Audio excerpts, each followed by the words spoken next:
Բագրատ Սրբազան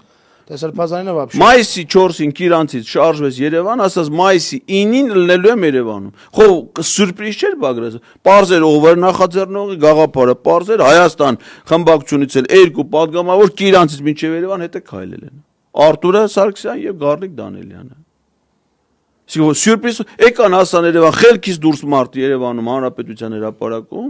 Լևոն Զուրաբյանը շատ հետաքրքիր դիտարկում արած, ինձ համար տව ես այդ միտքը ասում եմ իրան հղում անելով, որտեվ իրանից եմ լսել, ասում եմ, որ այդ օրը Նիկոլ Փաշինյանի իշխանություն բերելու համար ավելի քիչ մարդեր հավաքվի, քան իրան իշխանությունից հեռացնելու համար։ Միանշանակ, շատ լավ ասում։ Այո։ Բայց անվստահության գործընթաց չսկսեցին փաստը։ Ասին, հայո համաձայն Բագրատ Սրբազանն էլ ասաց հրաժարականի ժամանակ եմ տալի մի ժամը, հետո մի 20 րոպե էլ բոնուս տվեց։ Հրաժարական չեղավ։